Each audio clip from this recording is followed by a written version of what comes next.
नमस्कार, मी श्रेयस आणि आपण ऐकत आहात सरकार नामाचं विशेष पॉडकास्ट राजकारण.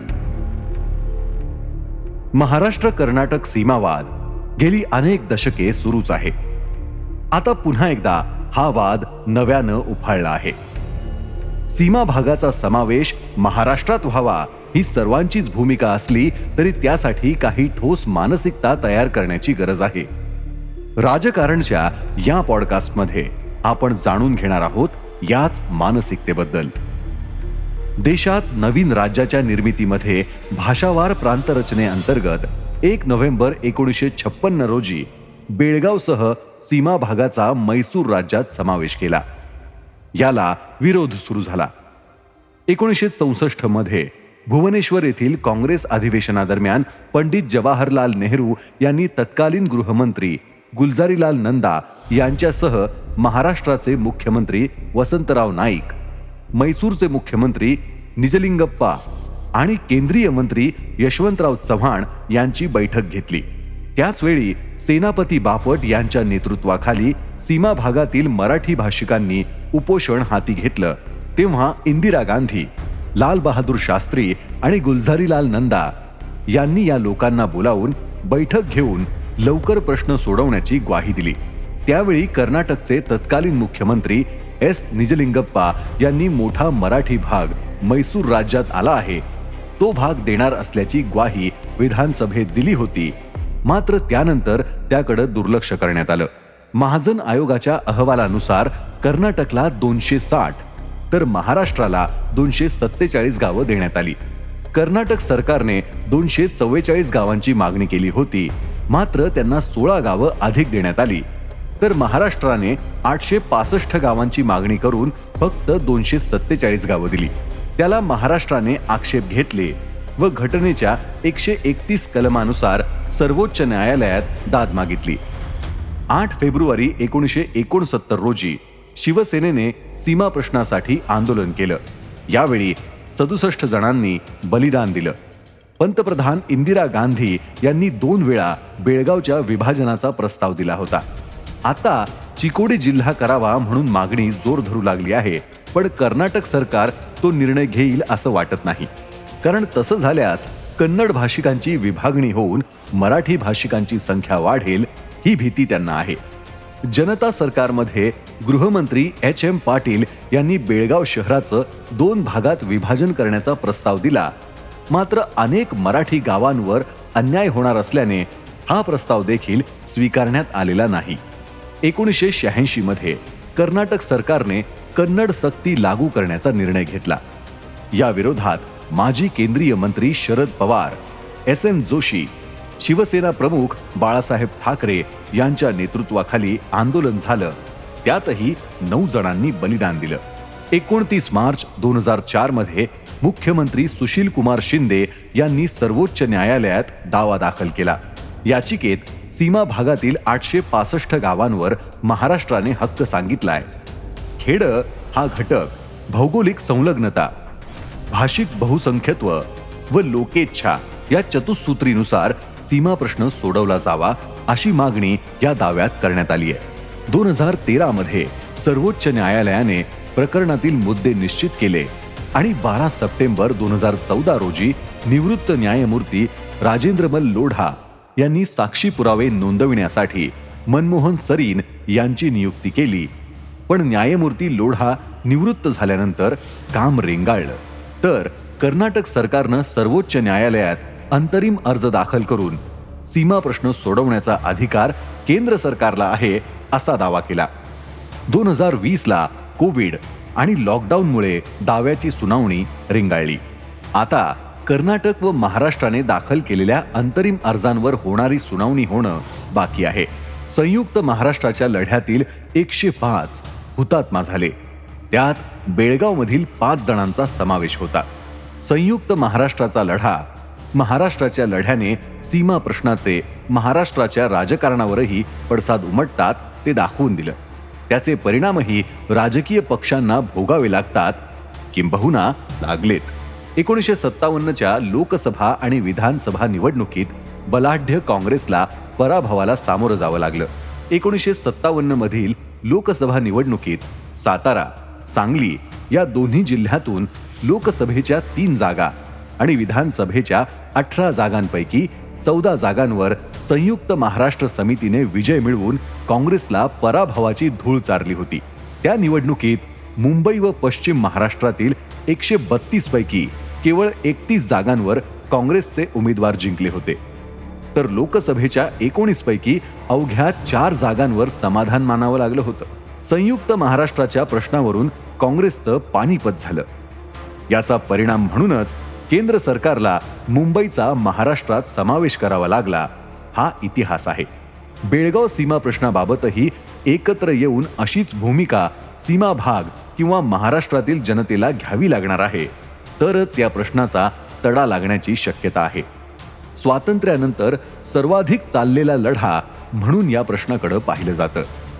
हा प्रश्न सोडवण्यामध्ये आतापर्यंत राज्यात झालेली सर्व सरकारं आणि राजकीय पक्ष कमी पडले, ही वस्तुस्थिती नाकारता येणार नाही. कर्नाटकात आता विधानसभेच्या निवडणुका येऊ घातल्यात. सीमा भागात महाराष्ट्र एकीकरण समितीची ताकद कमी करून भाजपाला आपला विस्तार करायचा आहे. बेळगाव महानगरपालिकेवर सत्ता आणून त्यांनी हे दाखवून दिलंय. यासाठी दुर्दैवाने राज्यातील काही मंडळीही हातभार लावत आहेत, ही वस्तुस्थिती आहे. कर्नाटक हा प्रश्न त्यांच्या राज्याच्या अस्मितेचा असल्याची भावना तयार करण्यात यशस्वी होत आहे, परंतु महाराष्ट्रात सीमा प्रश्नाची अस्मिता ही केवळ सीमा भागापुरतीच आहे. ही अस्मिता ज्यावेळी संपूर्ण महाराष्ट्राची होईल, त्याच वेळी खऱ्या अर्थाने याची सोडवणूक होण्याची ताकद मिळणार आहे. आसाम व मेघालय या 2 राज्यातील सीमा प्रश्न सोडवण्यासाठी केंद्रीय मंत्री अमित शहा यांनी पुढाकार घेऊन जून 2022 मध्ये हालचाली सुरू केल्या. मात्र केंद्रातील सरकार सध्या तरी या महाराष्ट्र कर्नाटक सीमा प्रश्नाला हात घालेल असं दिसत नाही. निवडणुकीच्या तोंडावर हा प्रश्न कर्नाटकच्या बाजूनेच अधिक पेटवून सीमा भागात आपला पक्ष विस्तार एवढंच धोरण सध्या दिसतंय. कर्नाटकातील सरकारही तशीच कृती करत आहे. विकासाच्या नावाखाली सीमा भागातील मराठी लोकांच्या जमिनी काढून घेण्याचा सपाटाच लावला आहे. शेत जमीन गेली तर मराठी भाषिक आर्थिक विवंचनेत येतील आणि परत महाराष्ट्रात जाण्याचा विचारही करणार नाहीत, अशी कुटील खेळी देखील सध्या सुरू आहे. याचं उत्तर देण्यासाठी महाराष्ट्र सरकारने केवळ सत्तेचं राजकारण न करता जनतेचं राजकारण केलं पाहिजे. म्हणजे सीमा भागातील प्रश्न सोडवण्यासाठी पुढाकार घेऊन कल्याणकारी राज्य व्यवस्थेचा विचार मराठी भाषिकांसाठी केला पाहिजे. कर्नाटक सरकार सीमा भागात उद्योगधंद्यांचा विकास झपाट्यानं करतंय, तिथं सुविधा देतंय. उर्वरित कर्नाटकात उद्योगधंद्यांची स्थिती कशीही असली तरी सीमा भागात खैरात करतंय. यातून राज्यातील उद्योगांनाही ते खुणावत आहेत. यातील बहुतांश जमिनी या मराठी भाषिकांच्या आहेत. 2002 मध्ये सीमावासियांचे आधारस्तंभ ज्येष्ठ नेते प्राध्यापक ND पाटील यांच्या नेतृत्वाखाली तज्ज्ञ कमिटीची नेमणूक करण्यात आली. या कमिटीमध्ये सुरुवातीपासून ॲडव्होकेट राम आपटे यांचा देखील समावेश होता. या कमिटीकडून आवश्यक माहिती आणि इतर प्रकारचा पाठपुरावा केला जातो. मात्र श्री पाटील यांच्या निधनानंतर महाविकास आघाडी सरकारने माजी मंत्री जयंत पाटील यांची नेमणूक केली. सरकार बदललं आणि मुख्यमंत्री एकनाथ शिंदे यांनी जयंत पाटील यांच्या ऐवजी खासदार धैर्यशील माने यांची नेमणूक केली आहे.